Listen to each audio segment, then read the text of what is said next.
Halo semuanya, jumpa lagi dengan saya Angget Panggabean di dalam YouTube yang khusus membahas hukum praktis yang berkaitan dengan kehidupan kita sehari-hari dan juga dengan eh, bisnis yang kita lakukan. Selalu berkaitan dengan hukum. Kali ini kita membahas mengenai harta warisan. Ini melanjutkan pembahasan yang sebelumnya.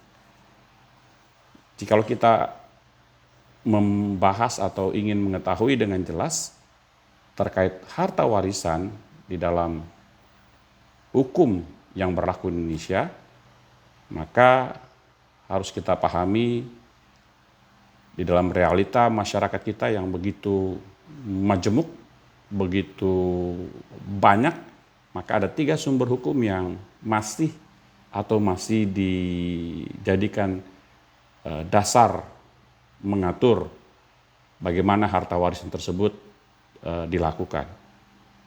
Kita tahu bicara soal warisan ini tentunya bicara bagaimana sejumlah harta kekayaan dari seseorang bisa diturunkan atau dialihkan kepada ahli warisnya.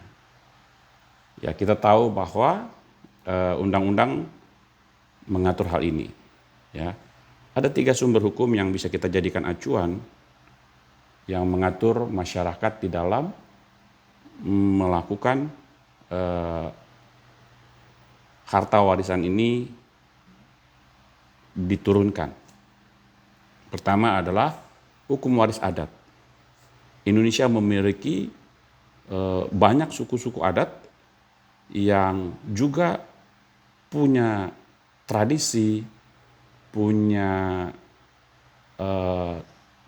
kebudayaan yang turun-penurun dijaga, terkait juga mengenai bagaimana harta dari orang tua diwariskan kepada anak-anaknya. Setiap masyarakat Indonesia memiliki cara atau adat istiadat yang mengatur hal ini, dan itu berbeda-beda, saudara. Ya, sehingga hukum adat ini juga menjadi acuan bagi masyarakat Indonesia untuk bisa dilakukan bagaimana satu harta kekayaan itu diwariskan. Lalu yang kedua adalah hukum perdata barat, artinya hukum waris perdata. Ini jelas juga mengatur, saudara. Sebelum kita membahas lebih jauh tentang hukum waris secara perdata, ada juga satu sumber hukum yang mengatur masyarakat Indonesia yang mayoritas, yaitu hukum waris Islam, kompilasi hukum Islam. Khususnya di dalam kompilasi hukum Islam pasal 171 sampai 214 itu mengatur hal-hal yang berkaitan dengan harta warisan. Bagaimana cara mewariskannya, siapa yang berhak mendapatkan warisan, lalu para ahli waris yang tidak berhak mendapatkan warisan diatur di situ semua, di dalam kompilasi hukum Islam. Nah, sementara di dalam hukum waris perdata barat yang non-Islam, baik Tionghoa, keturunan Eropa, semua warga negara Indonesia yang non-Islam itu tunduk kepada hukum waris perdata. Kita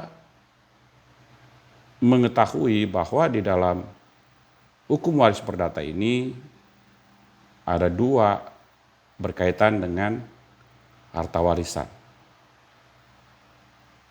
Warisan dapat diturunkan kepada ahli waris berdasarkan undang-undang, juga berdasarkan surat wasiat. Artinya, si pewaris membuat satu surat wasiat untuk mengatur, menentukan siapa menerima harta kekayaan yang dia akan tinggalkan, lalu berapa besar bagiannya. Jadi itu yang disebut dengan testamen atau wasiat. Nah, untuk mereka yang ditetapkan sebagai ahli waris menurut undang-undang, itu diatur ada 4 golongan. Saudara, golongan pertama adalah golongan garis lurus ke bawah, keturunan yang lurus ke bawah. Itu yang paling prioritas adalah untuk anak-anak dan juga untuk suami atau istri yang hidup lebih lama dari pasangannya. Jadi misalnya begini, kalau suami istri memiliki harta, lalu salah satu dari suami istri tersebut meninggal, entah suaminya atau istrinya, maka yang hidup lebih lama ketika suaminya meninggal, maka dia menjadi ahli waris bersama dengan anak-anaknya. Kita anggap misalnya anaknya ada 3 orang. Suaminya sudah meninggal, ayahnya dari keluarga tersebut. Lalu istrinya atau ibunya masih hidup. Maka ahli waris dari ayah atau suami dari ibu tersebut tentunya adalah mereka berempat. Ibu dan 3 anaknya. 50% dari harta tersebut jelas adalah hak dari istrinya. Sementara 50% lagi itu harus terbagi masing-masing mendapat 1/4. Artinya memang mereka lah para ahli waris yang utama dari keempat golongan ini. Jikalau keempat golongan ini, artinya gini, golongan pertama ada, maka golongan 2, 3, dan 4 tidak perlu lagi diperhitungkan untuk dibagikan. Kecuali golongan 1 tidak ada, saudara. Misalnya seorang sampai meninggal, dia sudah punya harta dan tidak punya istri dan juga tidak punya anak-anak, maka tentunya ahli waris yang berhak menerima harta warisan dari orang yang meninggal ini adalah garis keturunan ke atas, yaitu orang tuanya. Orang tuanya, ayah dan ibu kandungnya, serta saudara-saudara kandungnya. Saudara-saudara kandung dari pewaris ini, saudara, yang meninggal ini. Ini yang disebut dengan golongan kedua. Golongan kedua ini mulai diperhitungkan atau berhak atas warisan tersebut jikalau almarhum pewaris tersebut tidak menikah dan tidak punya anak. Jelas itu yang berhak adalah orang tuanya. Kalau yang kedua ini ternyata juga tidak ada, entah sudah meninggal semua atau bagaimana, maka yang berhak dari golongan ketiga garis keturunan ke atas di tingkat kakek dan neneknya.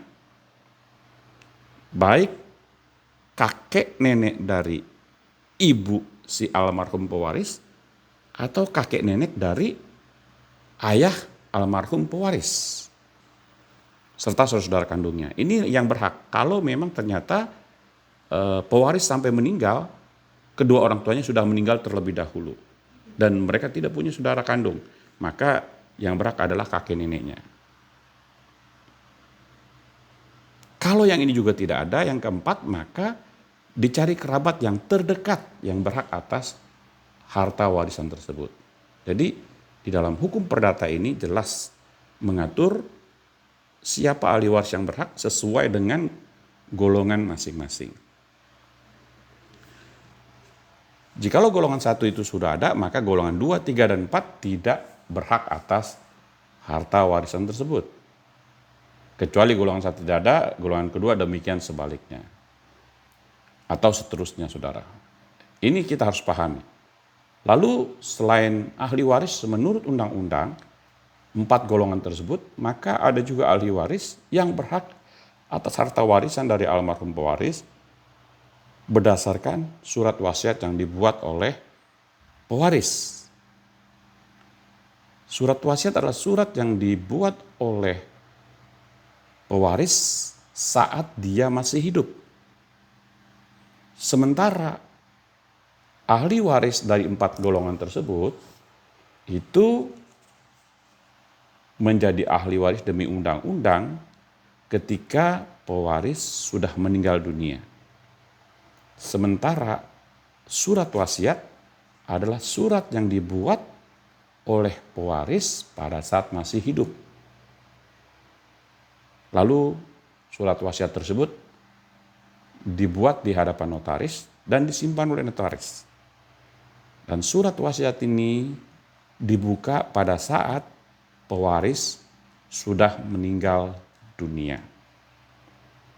Surat wasiat boleh dirubah oleh pewaris itu sendiri dan tidak boleh dirubah oleh ahli waris yang lain atau siapapun. Ini diatur di dalam pasal 992 KUH Perdata. Jadi memang harta warisan bisa diturunkan atau harta warisan diturunkan kepada ahli waris dengan dua cara, berdasarkan undang-undang dan berdasarkan surat wasiat. Jadi setiap orang yang memiliki harta kekayaan punya hak untuk membuat surat wasiat. Dan surat wasiat tersebut harus dijalankan karena memang diatur demikian. Lalu yang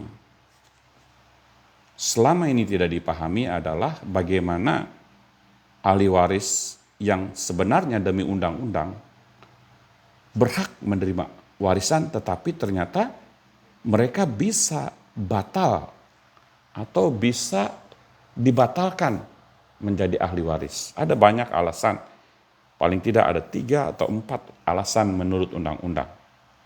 Pertama, bila ahli waris tersebut dinyatakan atau ditetapkan oleh putusan pengadilan karena ahli waris tersebut punya niat atau rencana membunuh pewarisnya.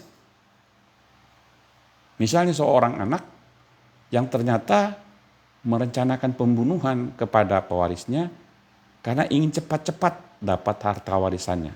Maka sang anak tersebut demi hukum karena diputuskan oleh pengadilan anak tersebut berencana atau berniat untuk membunuh orang tuanya, itu pewarisnya, maka haknya sebagai ahli waris untuk menerima warisan bisa dibatalkan atau tidak lagi berhak atas harta warisan tersebut. Lalu orang yang bisa dibatalkan atau tidak berhak atas warisan adalah orang yang ternyata terbukti dia menggelapkan, memusnahkan, memalsukan surat wasiat atau menghalang-halangi pewaris membuat surat wasiat. Misalnya seorang anak atau istri dari seorang suami menemukan surat wasiat yang dibuat oleh suaminya, kemudian dipalsukan atau dirusak, saudara. Atau dihalang-halangi dengan caranya sehingga pewaris tersebut tidak lagi bisa membuat surat wasiat. Maka ahli waris tersebut, istri tersebut bisa dibatalkan atau tidak berhak lagi atas harta warisan tersebut. Lalu siapa lagi ahli waris yang bisa dibatalkan atau tidak berhak atas warisan tersebut? Yaitu seorang ahli waris yang ternyata oleh putusan pengadilan melakukan kejahatan, terbukti melakukan kejahatan dan dihukum oleh hakim dengan hukuman 5 tahun ke atas. Maka ahli waris tidak lagi berhak atas warisan tersebut. Bisa dibatalkan. Atau juga yang keempat, jikalau ada seorang ahli waris yang terbukti seperti tadi menggelapkan, merusak, memalsukan, ya, termasuk merusak, saudara, ya, juga bisa diajukan untuk dibatalkan. Nah ini penting, saudara, untuk diketahui. Ada banyak hal-hal mengenai warisan, saudara. Misalnya bagaimana dengan anak di luar kawin, saudara.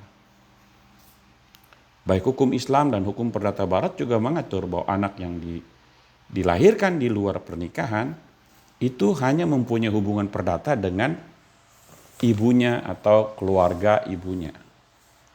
Sehingga dia tidak berhak atas harta warisan yang ditinggalkan oleh ayahnya. kecuali ayahnya tersebut mengakui secara hukum bahwa anak tersebut adalah anak kandungnya. Atau anak tersebut mengajukan permohonan penetapan ke pengadilan negeri dan membuktikan bahwa dia adalah anak kandungnya. Maka dia berhak atas harta warisan dari ayahnya tersebut. Ini penting diketahui, saudara. Sehingga anak yang dilahirkan di luar perkawinan pun punya hak atas harta warisan, hanya memang harus melakukan upaya hukum tertentu. Atau ayahnya tersebut memang mengakui secara hukum bahwa anak di luar kawin tersebut adalah anak kandungnya yang sah, saudara. Ya, hal yang harus diingat adalah bahwa warisan itu terbuka dan dibagi jikalau pewaris sudah meninggal dunia. Jikalau belum, maka tidak ada hal yang harus dibicarakan mengenai harta warisan. Lalu bagaimana dengan harta warisan yang belum dibagi setelah kedua orang tua meninggal, saudara? Paling lama 5 tahun, para ahli waris boleh sepakat untuk tidak membagi harta warisan. Setelah lewat 5 tahun, maka harta warisan tersebut harus dibagi, saudara. Karena memang hukum mengatur demikian. Lalu bagaimana ahli waris yang ingin menolak harta warisannya? Undang-undang memberikan dasar kepada ahli waris yang tidak ingin menerima warisan. Sebelum dia menerima warisan, karena mungkin orang tuanya adalah seorang pengusaha yang bisa saja ada uang banyak, tapi juga ada kewajiban dan hutang banyak, saudara. Maka seorang ahli waris yang berhak atas warisan kedua orang tuanya boleh meminta perincian apa saja. Dia berhak untuk menanyakan apa saja perincian yang berkaitan dengan harta warisan tersebut. Hutang ayahnya apa, harta ayahnya apa saja, apakah justru malah lebih besar kewajibannya. Maka jikalau menurut ahli waris tersebut itu menjadi beban dia, maka dia punya hak untuk menolak. Dia punya hak untuk meminta perincian, lalu dia juga punya hak untuk menolak, saudara. Mempertimbangkan untuk menolak. Lalu ada juga yang paling penting diketahui bahwa setiap ahli waris punya hak menggugat ahli waris lainnya apabila ditemukan satu bukti bahwa ahli waris yang digugat tersebut memang sudah bisa dibatalkan atau tidak berhak lagi atas warisan tersebut. Atau dia menggugat misalnya harta warisan yang orang tuanya meninggal sementara dianya di luar negeri 10 tahun, 20 tahun. Lalu ketika kembali ternyata sudah dikuasai oleh pamannya atau oleh golongan kedua atau golongan ketiga. Maka golongan satu, anaknya tersebut punya hak untuk menggugat, mengembalikan harta warisan tersebut. Atau golongan kedua, di mana seorang anak yang tidak menikah tinggal sama kakek neneknya karena orang tuanya mungkin puluhan tahun ada di luar negeri, kemudian ketika anaknya sudah meninggal dan menurunkan harta warisannya kepada kakek neneknya, maka orang tuanya kembali ke Indonesia punya hak untuk kembali meminta atau menggugat hak tersebut. Jadi setiap ahli waris punya hak untuk saling menggugat terhadap ahli waris yang sebenarnya tidak berhak tapi menguasai harta tersebut. Ini penting untuk diketahui, saudara. Semua diatur di dalam undang-undang kita dengan baik. Termasuk yang tadi saya sebutkan, anak yang dilahirkan di luar nikah punya hak, saudara.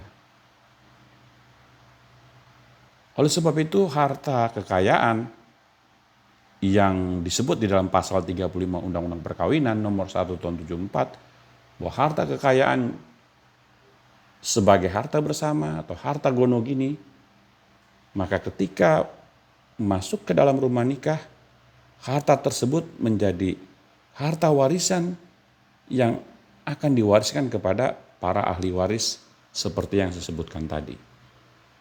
Jikalau salah satu meninggal, maka golongan satu yang punya hak, dan seterusnya. Ya, jikalau ini kita pahami, maka potensi-potensi konflik, potensi-potensi perebutan harta warisan menjadi bisa dihindari. Karena setiap orang yang merasa berhak atas harta warisan dari almarhum pewaris, maka mereka bisa menguji posisi hukumnya di hadapan hukum. Secara hukum, apakah mereka punya hak sebagai golongan 1 atau golongan 2, golongan 3, dan golongan 4. Kalau golongan 1 masih hidup, masih bisa menerima harta warisan tersebut, maka golongan kedua, golongan ketiga, golongan 4 tidak berhak sama sekali. Ini penting dipahami. Artinya, untuk melihat siapa ahli waris, lihat hubungan dengan almarhum pewaris. Ini bisa dihindari konflik-konflik yang timbul di pengadilan atau sampai menjadi sengketa yang meluas. Asalkan diteliti betul-betul hubungan orang yang meributkan harta warisan ini dengan almarhum pewarisnya itu seperti apa hubungan darahnya. Karena memang bicara harta warisan adalah harta kekayaan yang didasarkan, harta kekayaan yang diwariskan berdasarkan hubungan darah. Hubungan darah ke bawah, hubungan darah ke atas, saudara. Jadi memang dasarnya ada itu, ada hubungan darah. Di luar itu tentunya tidak punya dasar untuk merasa berhak atas harta warisan tertentu dari almarhum pewaris. Bahkan saudara, anak yang belum lahir pun dalam kandungan, undang-undang menegaskan bahwa anak yang masih dalam kandungan pun ketika ayahnya meninggal, maka anak itu adalah ahli waris golongan 1, saudara. Dia berhak. Jadi memang ada perlindungan hukum terhadap anak yang dalam kandungan sebagai anak yang sah dari almarhum pewaris. Jelas undang-undang di Indonesia, hukum Indonesia mengatur secara tegas. Jadi semua potensi konflik sebenarnya bisa dihindari jikalau kita bisa meneliti dengan baik hubungan yang mengaku ahli waris dengan almarhum pewaris seperti apa. Lalu dibuktikan secara hukum. Oleh sebab itu penting di dalam menetapkan ahli waris yang sah, ya biasanya prosedural turunnya harta warisan atau proses mewaris itu jelas sekali ketika almarhum pewaris meninggal, entah ayah entah ibu atau kedua orang tua meninggal, maka langkah pertama adalah membuat surat keterangan kematian dari rumah sakit. Itu penting. Karena itu sebagai dasar penerbitan akte kematian. Ya, lalu minta pengantar dari lurah, camat, lalu didaftarkan di catatan sipil, dikeluarkan akte kematian. Setelah akte kematian dibuat, maka diajukan baik ke pengadilan atau di depan notaris siapa ahli waris satu-satunya. Yang disebut dengan satu-satunya ini tentunya bukan satu, tetapi satu-satunya ahli pewaris. Misalnya anak-anak dan istri, itu ahli pewaris. Di luar ini tidak ada lagi yang lain. Gitu. Jadi ditetapkan oleh pengadilan. Atau di depan notaris dengan dibuatnya akte turun waris atau akte mewaris. Dan kalau ada wasiat, maka wasiat harus dibuka setelah pewaris meninggal. Maka semua ahli waris harus mematuhi isi dari surat wasiat tersebut. Baik saudara, jikalau ada pertanyaan bisa tulis di komentar ataupun langsung ke nomor WhatsApp saya, dan saya akan langsung jawab di kolom komentar dan by WA. Semoga penjelasan sepintas ini bisa menolong kita untuk bisa lebih memahami tentang hukum waris. Salam.